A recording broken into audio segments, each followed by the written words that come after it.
Hello. My name is Ada Blythe, and last month, at my own brother's promotion dinner, he looked me straight in the eye and said, "Go find another table." Because I was adopted. Because I wasn't real family. And when dessert arrived, a bill for nearly $3,500 was slid in front of me for food I hadn't even touched. Everyone laughed. No one stopped it, except my grandfather, who said just one sentence that changed everything. What he did that night started a war I never asked for. And now I'm telling you what happened next. Do you think you'd survive what I did? I arrived 10 minutes early. That's how I was raised, or rather, taught by life itself. Show up on time, be prepared, don't draw attention to yourself. The elevator doors opened to the rooftop of Belmont View, one of the finest restaurants in Seattle, and the air smelled like grilled steak and money. Everything was gold light and linen tablecloths, a scene meant for family celebration. I straightened my jacket, smoothed the front of my dress, and scanned the room for a hostess. "Last name?" she asked, tablet in hand. "Blythe," I said softly, even though my last name was never printed on anything that mattered in that family. Her fingers tapped rapidly, brows lifting in a half apology. "Oh, I think there was a mistake. There's no place card with that name at the family table, but there is a seat at table 19. Table 19 was a round two-top, awkwardly tucked behind a wide column and directly beside the restrooms. I could hear the hand dryer before I even sat down. From where I was placed, I could see them all. Vera, my adoptive mother, glowing in a champagne-colored wrap dress. Damien, my brother, though never by choice, already had his arm thrown across the back of his wife Seraphine's chair like he was on the cover of a lifestyle magazine. There were fresh flowers, menus pre-ordered, a large printed banner reading, "Congratulations, Damien," in gold foil script. I wasn't mentioned. I never was. I took my seat slowly, like maybe it would stop mattering if I didn't rush it. The air was warm, but something cold settled in my spine. I tried to ignore the laughter echoing from the main table and picked up the glass of water, already sweating on the edge of my little table. That was when I heard it, his voice cutting through the hum of conversation like a blade wrapped in velvet. "Hey, Ada," Damien called out across the tables, loud enough for several guests to turn their heads. "This one's for family. You should go find another table." My cheeks burned. A laugh, a dry, sharp one, rippled from Seraphine's lips. Vera chuckled behind her wine glass, as if it were some harmless joke. No one stopped him. I clenched the stem of my water glass to keep my hand from shaking. I gave a nod, tight, polite, and stayed seated. Because I always stayed seated. That's how you survive in a family that never really claimed you. If you don't make a scene, you won't give them ammunition. If you smile just right, they might forget to cut you with their words. That's what I told myself, anyway. Dinner continued as if nothing had happened. As the sun dipped further down, casting a warm glow over the space, champagne flutes were raised at the family table. Toast began. The clink of glass, the pride-filled declarations of Damien's latest promotion, how he'd always been destined for leadership. Vera stood up and placed a hand on Damien's shoulder. "My son," she began, voice already thick with emotion. "Our shining legacy. You've made us proud in ways we never imagined. Your father would have been so honored to see you like this." Applause broke out. I clapped, too. From the back. Alone. No one looked in my direction. I cut into my steak, medium rare, though I hadn't ordered it, and chewed without tasting. The waiter hadn't even asked me how I'd like it cooked. I glanced down at the silverware, wondering if anyone else had noticed that I didn't have a dessert spoon. But of course I wouldn't need one. Dessert was for the people who belonged. A few tables away, I caught a whiff of creme brulee. I'd made that once, homemade, caramelized with care, for Vera's birthday 3 years ago. She hadn't touched it. That night, she said she was cutting sugar. She had 2 servings tonight. I placed my fork down. "Breathe, Ada. Just breathe." I tried to ask for water. The waiter paused. "Oh, I'm sorry, ma'am. I only have the orders for the main table." Of course. I wanted to laugh. I really did. Instead, I folded my napkin, rested my hands on my lap. I wasn't angry, not yet. What I felt was deeper, duller, more permanent. It was the weight of years. Years of smiling at birthdays. I wasn't invited to until the day of. Years of being told, "You're lucky to have us," anytime I asked for help with school fees. Years of being told I didn't look like anyone else in the room, and wasn't that just so sweet and special? But it was all paper thin. The illusion of love stretched over convenience and control. I knew I should leave, but something held me in place. Pride, maybe, or something smaller, stubbornness. I'd spent so long pretending the seat was mine. So I stayed. I listened. I nodded. And just when I thought that humiliation would be the last thing I had to endure that night, the check arrived. The sound of cutlery against porcelain lingered in the air as dessert plates were set down. My table, my little island next to the restroom, remained bare except for a sweating glass of water and the leather handbag folded neatly at my side. The chatter from Damien's table grew louder, looser. Champagne had a way of making their cruelty sound like jokes. Then, without warning, a waiter appeared at my elbow. His voice was polite but uneasy. "Miss Blythe." "Yes." I kept my tone neutral, steady. He placed a leather folder in front of me with a discreet nod, like passing a note in class. "This is for you." I blinked at it. I didn't order anything else. He offered a practiced smile and walked away. For a heartbeat, I didn't move. Then I slid the folder closer, fingers brushing the cool leather. I opened it slowly like it might bite. Inside, in bold type, the total stared back at me, $3,498.60. My first reaction wasn't even anger. It was confusion, so deep it felt like vertigo. Wine I hadn't sipped, steaks I hadn't chosen, desserts I hadn't touched. Every glass and plate from the main table had been rolled into one total and neatly deposited in front of me. Across the room, Damien raised his flute. "Oh, that's yours," he called out, voice rich with false warmth. "You're doing well now, right?" Laughter scattered like crumbs around the table. Vera leaned toward me, lips curved in a motherly smile that didn't reach her eyes. "It's only fair, sweetheart. We've supported you for so long. Think of it as giving back." Seraphine twisted her napkin and added, loudly enough for surrounding diners to hear, "Didn't you just land that new contract? This must be nothing for you." A few heads at other tables turned. A stranger's gaze caught mine, pity flickering before he looked away. I closed the folder and placed my palm on top of it.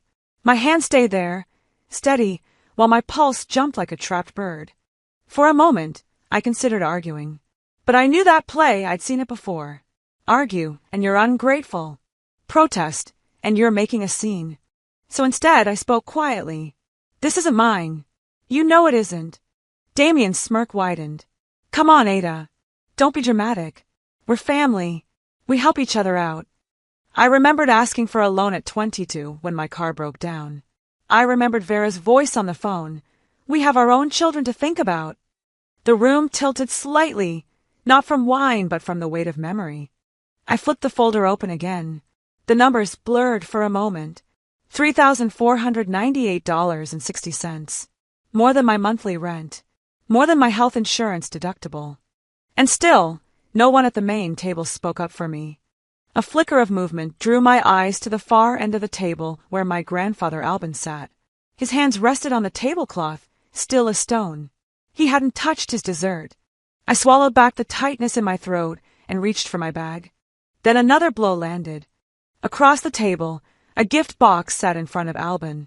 The paper was torn, the ribbon gone. He lifted out a hand-painted portrait of himself and his late wife, soft brushstrokes capturing the way she used to look at him when she thought no one was watching. I'd painted that portrait, weeks of evenings after work. Tiny strokes to get the shadows right. And Damien was standing, glass raised again. "To family traditions," he said, smiling at the crowd. "This is from me." The table erupted in applause. I felt my breath hitch, but I didn't move. Vera's eyes found mine. Her lips formed the words without sound. "Don't ruin the moment." In that instant, something inside me didn't just crack, it shifted. I could feel the old Ada, the one who stayed seated, stayed quiet, beginning to retreat. Still, I didn't stand. Not yet. I slid my credit card from my wallet and placed it in the folder. My hand trembled slightly, but I hid it by adjusting the water glass. The waiter returned, hesitated, then took the folder without a word.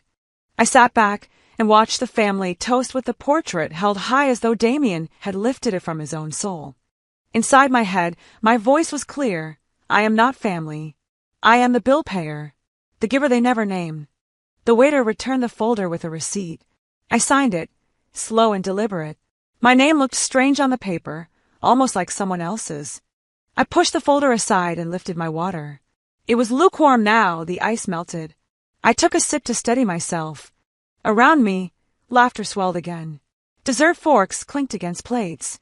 Seraphine leaned into Damien, whispering something that made him laugh louder. I sat perfectly still, my face a calm mask. Inside, every nerve in my body was singing. I had paid their bill. I had given them their gift. And they still looked through me like a ghost. But across the table, Albin's gaze hadn't shifted. He wasn't smiling. He wasn't clapping. He was looking at me, seeing me. The plates were cleared. The chatter rose and fell. Then, over the noise, his voice cut through like a slow knife. "That's enough," my grandfather said, and for the first time in years, everyone at the table went silent. I drove home in silence that night, the receipt folded neatly in my purse like a wound wrapped in paper. Seattle's streets were slick with dew though it hadn't rained. The streetlights cast long orange streaks across my windshield. My fingers were stiff on the steering wheel, my body moving on autopilot. By the time I reached my apartment, it was close to midnight. I didn't even bother changing or turning on the lights. I dropped my bag by the couch, kicked off my heels, and fell asleep fully dressed, the smell of the restaurant still clinging to my hair. Morning came slowly, through the blinds and slanted bars of pale light. My head felt heavy, my throat dry, as if the night had pressed itself into me. I rolled onto my back and stared at the ceiling, letting the sounds of the city drift in through the window, the hum of traffic, a dog barking, someone's radio down the hall. The leather folder from the restaurant sat on the coffee table where I'd left it, the edge of the receipt poking out like a tongue. I reached for it and opened it again, even though I didn't need to. The numbers stared back at me, cold and exact.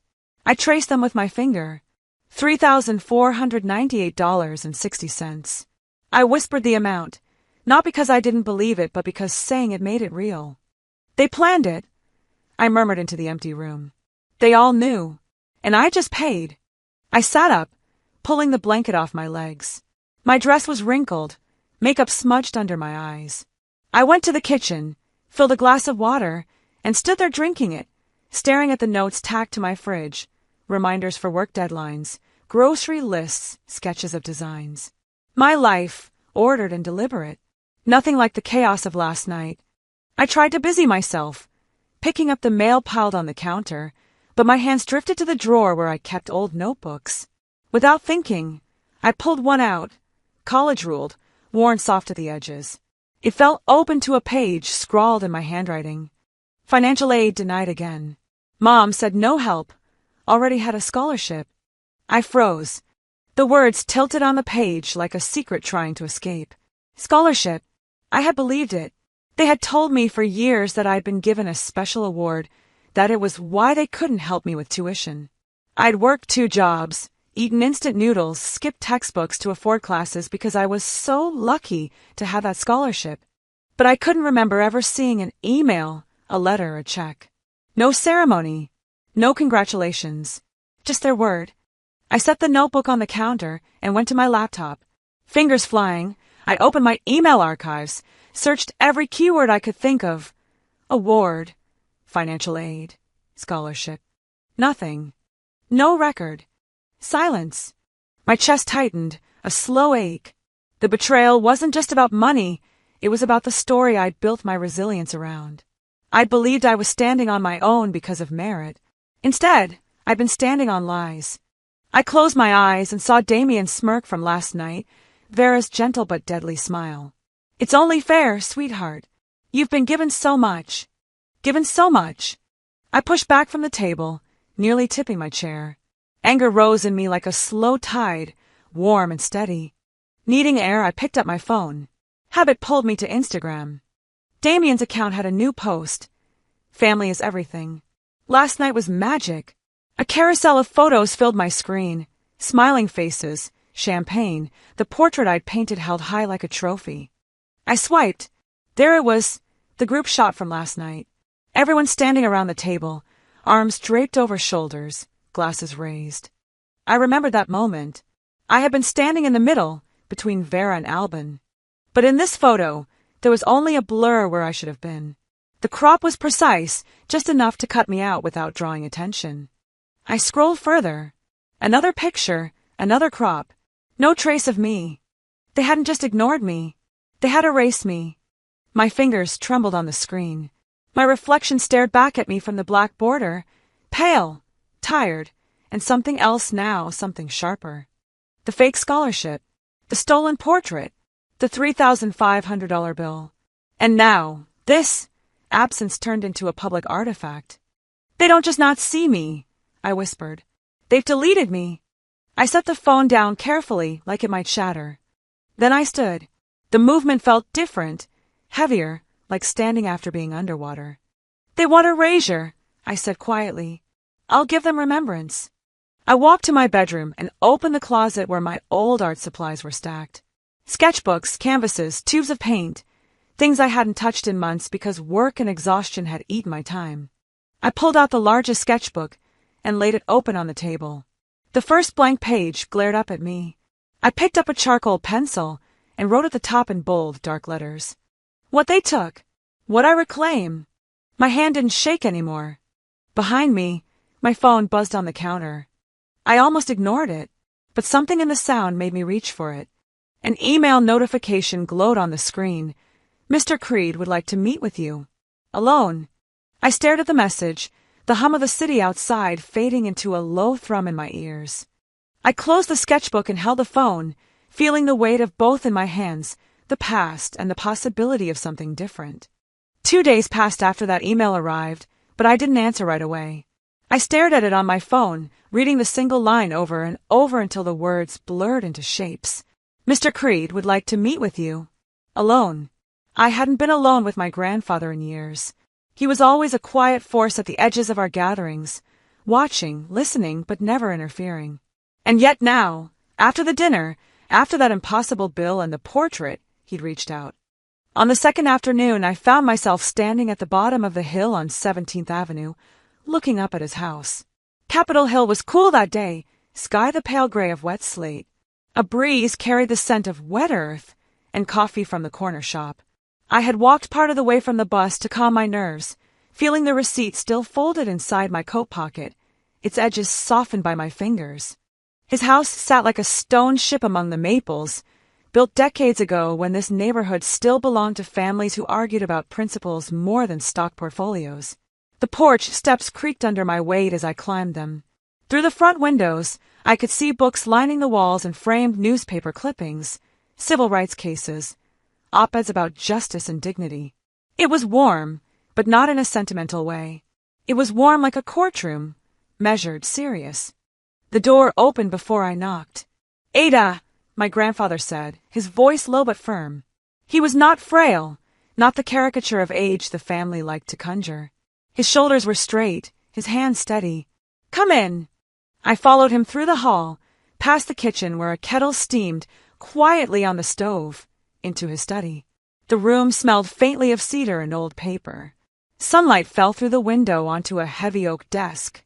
He gestured to the chair opposite him. We sat in silence for a moment. Finally, he said, they've made it clear who they are. Now it's time you decide who you'll be. His words landed like a gavel. I swallowed, my mouth dry. I didn't expect you to call me, I said. You've always stayed neutral. He gave a short laugh, humorless. Neutrality is a young person's luxury. I'm too old for that now. The kettle clicked off in the kitchen, but neither of us moved. He leaned back slightly. Do you know why I stopped the bill that night? I blinked. Stopped it. He nodded. You didn't see. You were too busy holding yourself together. But when that waiter brought the check, I put my hand over it. His voice grew steadier. I told Damien, you will not shame her again. For a heartbeat, the memory returned, his voice slicing through the restaurant noise, the hush that followed. I had left before dessert ended, assuming the damage had been done. I didn't know, I whispered. That's because they didn't want you to, he said. They're counting on your silence. They always have. I sat back, exhaling slowly. The room felt both heavier and lighter. "Why now?" I asked. He turned to a cabinet behind him and unlocked it with a small brass key. From inside, he pulled a sealed envelope, thick with papers. He laid it on the desk between us. "I rewrote my will months ago," he said. "I watched for years. I collected everything. I'm not dying in silence." The envelope lay there, its weight more than paper. "They expect to inherit everything," he said. "But you are the only one with honor." I stared at it, my heart beating in my throat. "Are you sure?" I asked softly. "This will change everything." "I'm sure," he said, meeting my eyes. "You've earned every bit of this by surviving with dignity. And because you never lied to me." I reached out, but didn't take it yet. "I don't want revenge," I said. "I just want to stop being erased." He nodded slowly. "This isn't revenge. This is truth." I finally picked up the envelope. It felt cool, heavier than it should. "Then I'll protect what you built," I said quietly. "Even if it means standing alone." "You won't be alone," he said. "Not anymore." We sat there for a moment, the house around us humming with its old, steady energy. He poured tea into 2 mugs without asking if I wanted any, sliding one across the desk to me. I wrapped my hands around it, feeling the warmth seep into my palms. As I left his house, the late afternoon sun was breaking through the clouds, streaking the pavement with gold. The envelope was tucked deep into my bag. I stepped onto the porch, breathing in the cool air, the weight of the conversation still settling over me like a new coat. Halfway down the steps, my phone buzzed. I pulled it out, expecting a work email, but it was a text from Vera. "Whatever he told you, it changes nothing. You will regret this." I stared at the screen for a long moment. Then, without replying, I took a screenshot. For later. Sunday morning arrived with an overcast sky and the kind of slow drizzle Seattle is famous for. Enough to wet your shoulders, but not your resolve. I stood in front of Vera's house in Laurelhurst, holding a pie I didn't bake, wrapped in cellophane I didn't care about. My fingers curled around it not out of politeness, but as a formality. She had called it a peaceful family brunch. Said she wanted to move forward and keep things civil. I knew better. Still I came. Not because I believed in her intentions, but because I wanted them to hear me, to see me, one last time before I stopped trying. The door swung open before I knocked.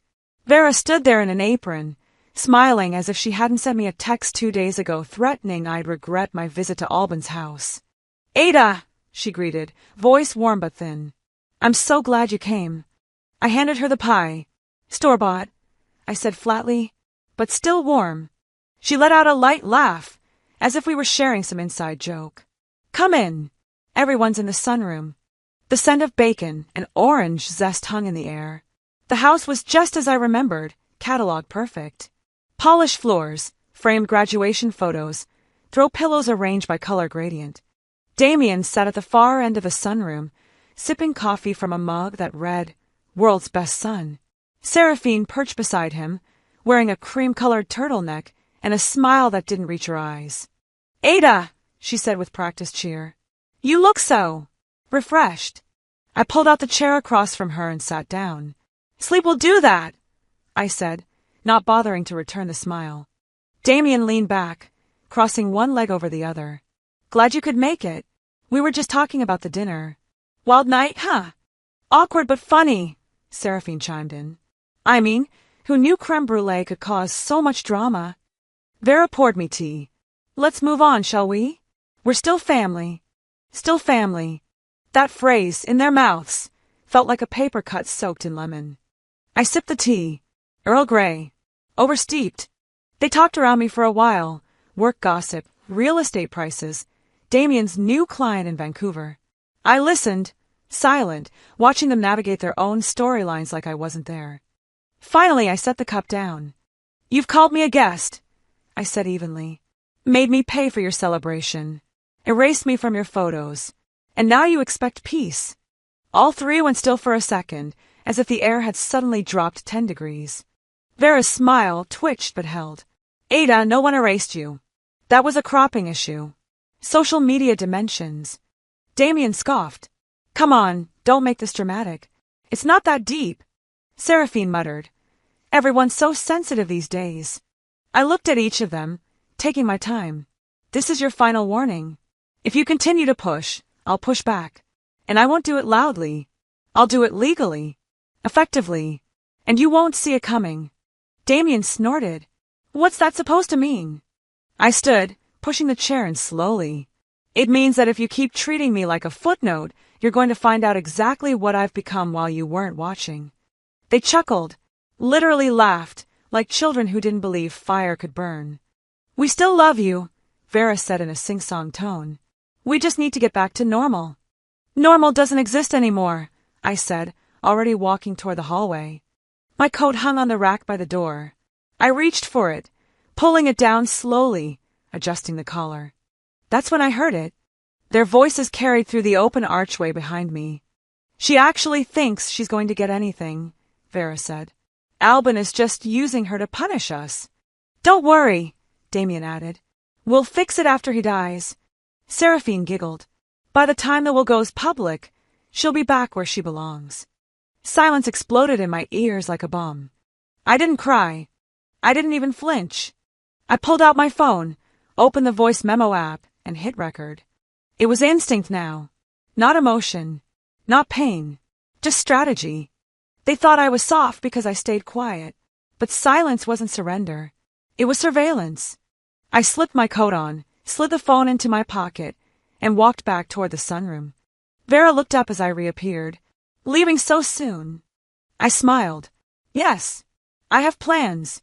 Damien raised an eyebrow. Anything exciting? Very, I said. I walked out with my shoulders straight and my heart a little steadier. For the first time, I didn't feel helpless. I felt focused. If they wanted war, they were about to meet the quiet kind. The morning after I sent the email to the trust attorney, I woke before dawn, earlier than I had in months. The sky outside my window was still locked in that liminal hour, blue-gray, hushed, a city balanced on the cusp of waking. Even the traffic below felt tentative, cars moving like shadows instead of machines.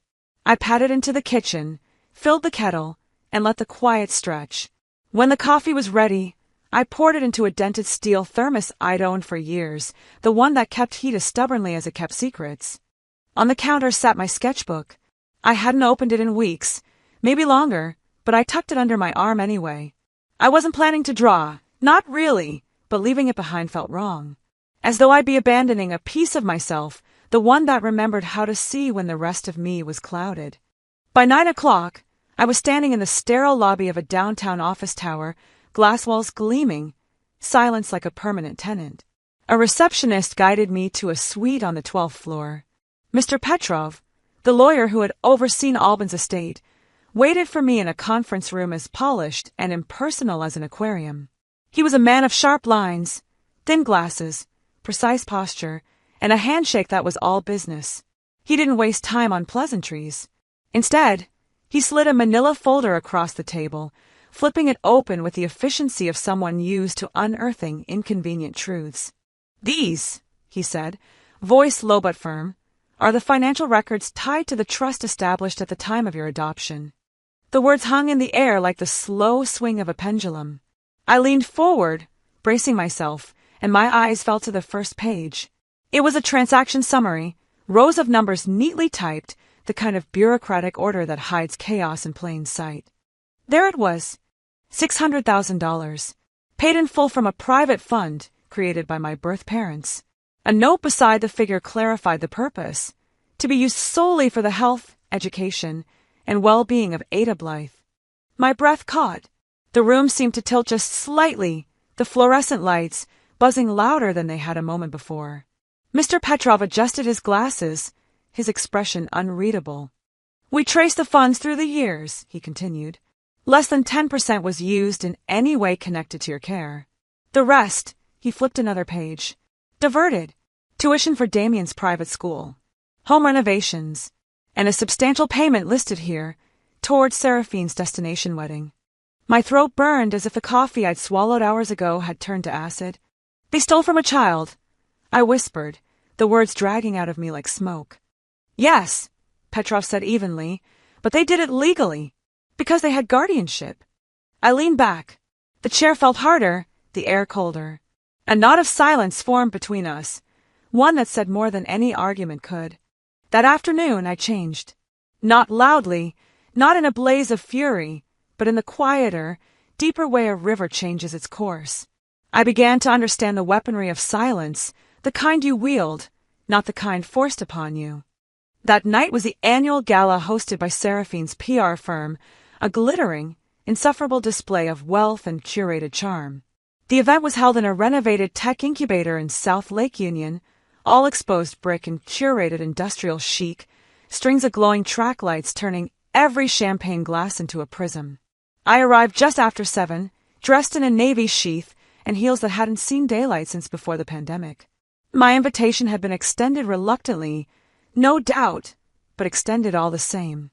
I slipped along the edges of the crowd, weaving through polished conversations and brittle laughter, until I found the donor wall.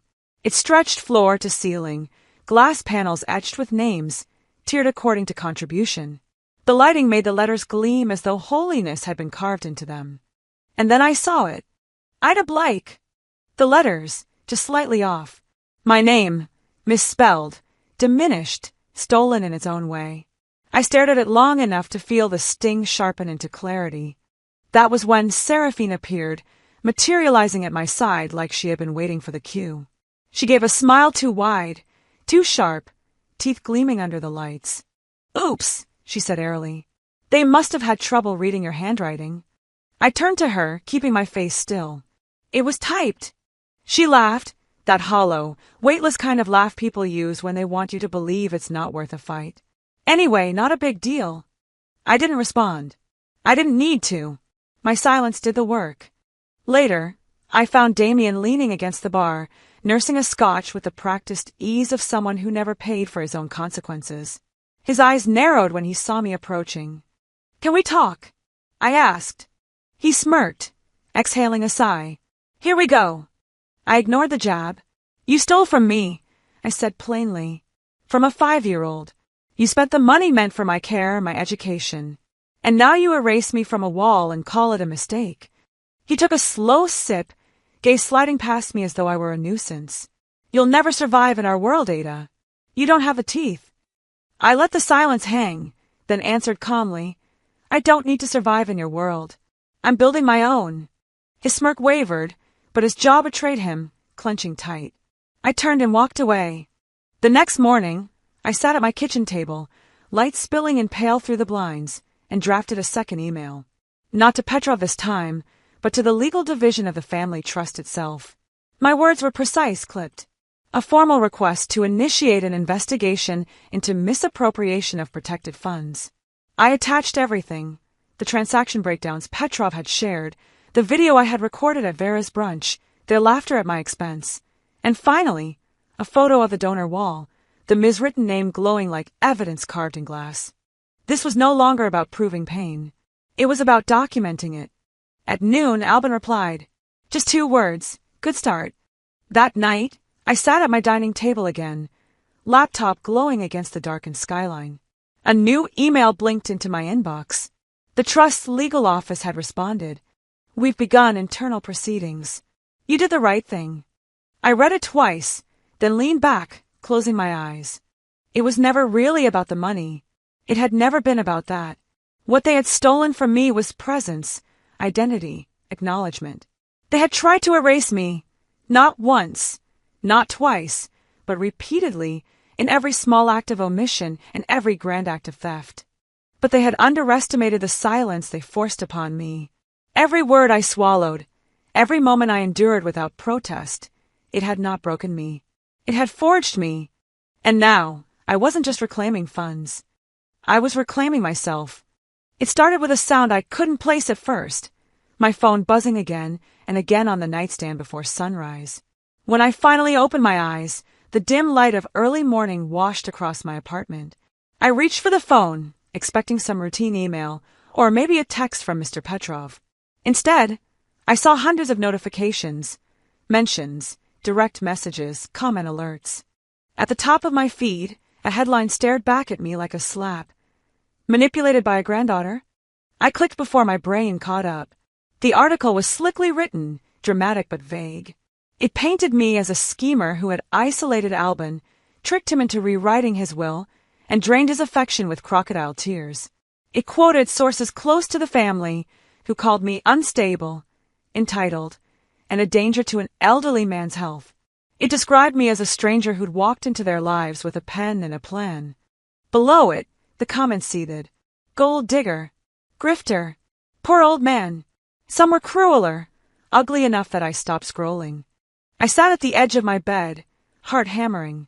My coffee machine hissed in the kitchen, its timing painfully normal against the chaos unraveling online. I put the phone down, inhaled, exhaled. This wasn't random. This was a campaign. A PR move. I knew the cadence of those words. I had heard them rehearsed at Seraphine's firm when I interned there one summer years ago. They had their signature all over this piece. By mid-morning, the story had been picked up by 2 tabloids. A third ran a photo of me leaving Albin's house, grainy and cropped to make it look like I was sneaking out. They called me the shadow niece.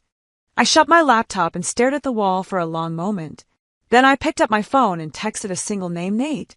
Nate was a journalist I trusted, one of the few who'd ever actually listened to me back when I was just a source on another story. We met at a small cafe on Pike Street that afternoon, the kind of place where no one bothers you if you stay for hours. You're trending, he said, sliding into the booth. His tone wasn't mocking, just factual. They're throwing everything at you. I know. I wrapped my hands around the mug, though the coffee inside had gone lukewarm. This is Seraphine. This is what she does. He nodded. I've traced some of the quotes. They came from burner accounts linked to an IP address at her firm. She's not subtle. I stared out the window, watching the rain collect in little rivers along the curb. They think I'm still the girl who swallows it. They think I'll go quiet. What are you going to do? Nate asked. I looked at him. I don't have to do much. They already wrote the story for me. I just have to play the tape. That night, back at my apartment, I pulled out my phone. The hallway recording from Vera's brunch was still saved under notes. I listened to it again, this time not as a wound but as evidence. She actually thinks she's going to get anything. Albin is just using her to punish us. Don't worry. We'll fix it after he dies. Their voices were clear, unmistakable. At 9:17 p.m., I uploaded the audio to my public account with a single caption. Here's what family sounds like when no one's watching. Then I put my phone face down and made tea. By the time I finished steeping it, the internet had erupted. The same blogs that had posted hit pieces hours earlier now had follow-up stories. Exclusive audio leaked. Family plots against granddaughter. My inbox flooded with messages, some apologetic, some supportive, some angry at the family. Strangers wrote, "Stay strong. We believe you. They can't erase you now." I stayed silent. Let the tape speak for itself. The next morning, my phone buzzed again, this time with text from Damien. "What are you doing?" Then another. "Take it down before this gets worse." An email from Vera. "Let's talk before you ruin everything." I didn't reply. Later that afternoon, Albin called. His voice was steady but softer than usual. "I'm proud of you," he said. "But be ready. They don't go down easy." "I know," I said quietly. "I'm ready." 2 days passed in a strange haze of noise and quiet. Every platform buzzed with the story.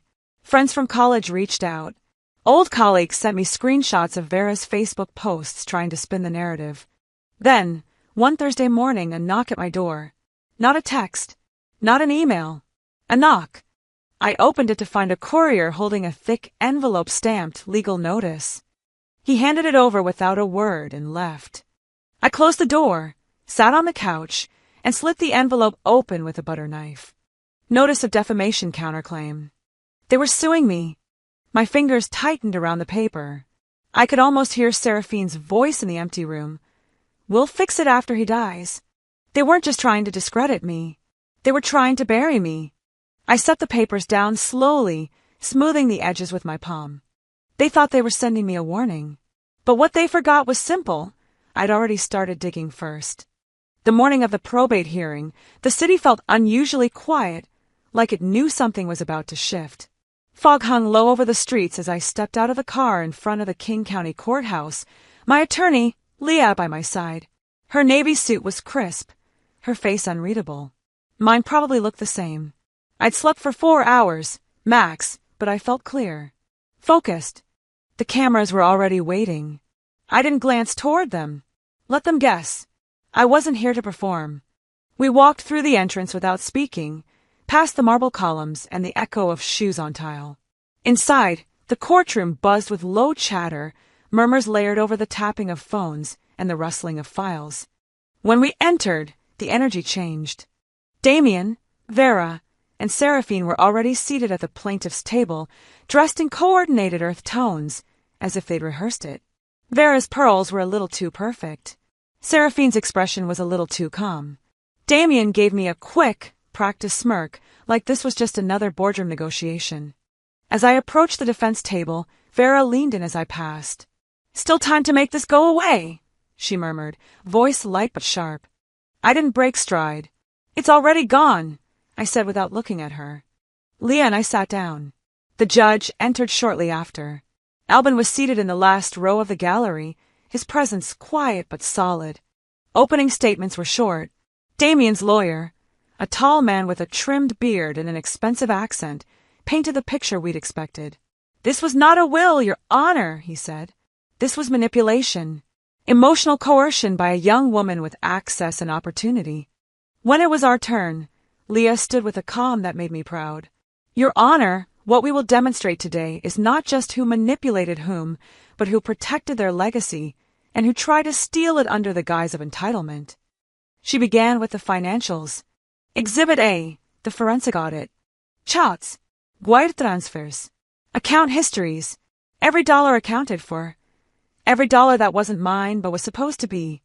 Damien Rusk, she said, used protected funds from Ada Blythe's adoption trust to pay for his Ivy League tuition, a mortgage down payment, and multiple luxury vacations. Gasps rippled through the room. The judge raised an eyebrow. Next came Seraphine.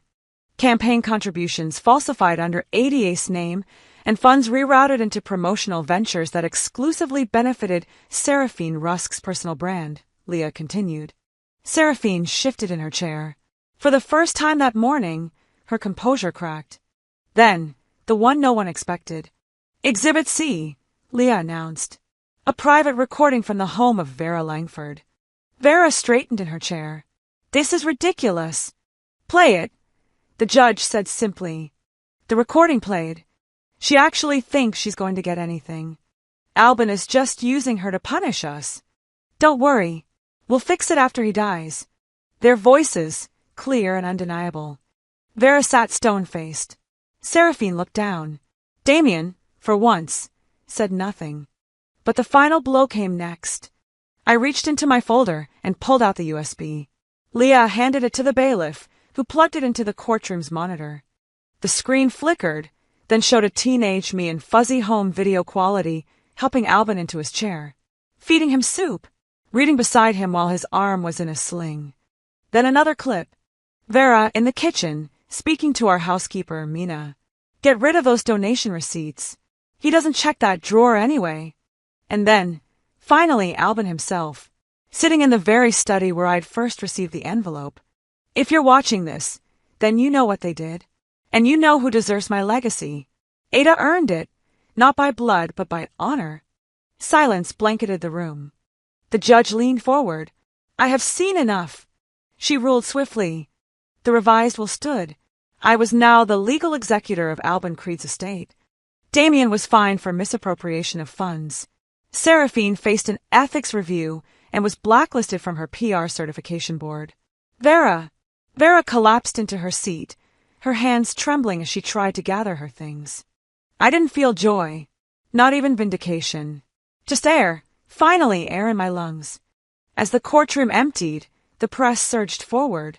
Cameras flashed. Reporters shouted questions. "Ms. Blythe, do you have a statement?" I paused at the steps. Then I spoke clearly, steadily. "This isn't revenge. It's reclamation." Leah opened the car door, and I slid into the back seat. Albin was already inside. He looked at me, searching. "Now what?" he asked.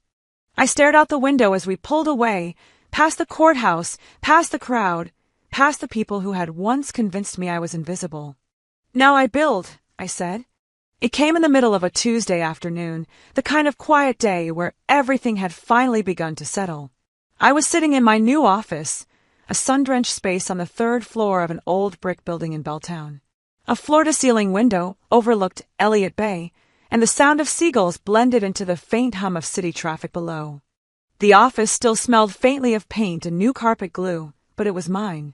Every inch of it. The Creed Foundation wasn't just a name on the door. It was a statement. A place for kids like me. Kids who slipped through the cracks and were told to be grateful for the scraps. Now, they'd have somewhere to land. Somewhere that didn't start with being rescued, but being respected. I had just come out of a board meeting and was organizing some printouts when my phone buzzed. A text from Damien. "Hey, I know things are complicated, but I really need your help." I stared at the screen for a beat. Then another message followed. "My daughter's scholarship is in jeopardy. She might lose her spot if we can't come up with the money by the end of the month. I'm asking. As her uncle. As her aunt." Attached was a photo of a teenage girl in a school uniform, smiling brightly, holding up a letter of acceptance. I read the message 3 times. My chest didn't tighten. My throat didn't close. I wasn't angry, not anymore. I was steady. Cold water instead of boiling. This wasn't regret. This was strategy. I opened a blank reply and typed one sentence. "I will donate $50,000, not to you, but to a fund supporting students who've been financially neglected by their families." Then I hit send and deleted the thread. There was no point in waiting for a reply. Later that day, I stood in the mailroom downstairs, holding a thick white envelope in my hand. I'd written the addresses in my own handwriting, one to Vera, one to Damien. Inside each envelope, I had included a printed copy of the court ruling. A photograph, one from a recent event at the foundation, where I stood smiling among a group of kids and staff. I was perfectly centered. And a single handwritten note on ivory cardstock. "This is the family you made." I simply remembered it differently. I mailed them both. There was no drama, no sting, just finality. The week that followed unfolded like a quiet unraveling. Word came that Vera had quietly stepped down from her university role. The school released a statement about leadership restructuring. I imagined the conversations behind those closed doors, whispers about ethics, values, image. Seraphine's PR firm went offline. Her social media accounts disappeared overnight, and her clients posted vague messages about a change in representation. Damien listed his car on a luxury resale site. Albin forwarded me the link with the subject line, "How the mighty downsize." I didn't laugh. I didn't even smile. But I did breathe easier. Justice wasn't loud. It was calm. It didn't come wrapped in satisfaction. It came as space. Room to think. To heal. To move forward. One afternoon, I visited Albin. His health had started to shift, slower but undeniable. He moved a little more carefully, his voice had softened. But his mind was still sharp, and his hands still warm when they took mine. We didn't talk for a while. We just sat. Then he asked, "Did you get what you needed?" I didn't answer right away. The question settled somewhere between my ribcage and my spine. "I didn't need revenge," I said. "I needed a mirror. You gave me that." He didn't respond, just gave a faint nod, eyes fixed on a spot far beyond the window. The sun began to dip toward the bay. I left a little before sunset, walking back to the foundation with a kind of slow peace I hadn't known in years. When I got back to my office, a small stack of mail waited on my desk.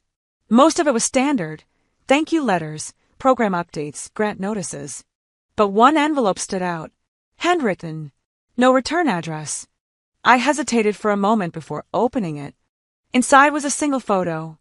2 people, young, smiling, radiant in a way only new parents can be. The man had my chin. The woman, my eyes.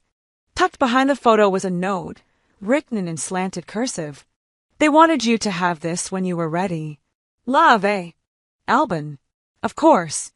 I sat back in my chair and held the photo in my lap. I didn't cry. Not exactly. But something inside me softened, like a door opening just a crack. Enough for light to come in. Sometimes, the people who claim to be family are the ones who teach us exactly who not to become. Ada's story isn't just about inheritance or revenge. It's about reclaiming identity, dignity, and peace without needing permission. What would you do if your own family treated you like an outsider? Have you ever stayed silent to survive, only to rise later with strength they never saw coming? If this story moved you, don't forget to like, comment, and subscribe for more powerful, true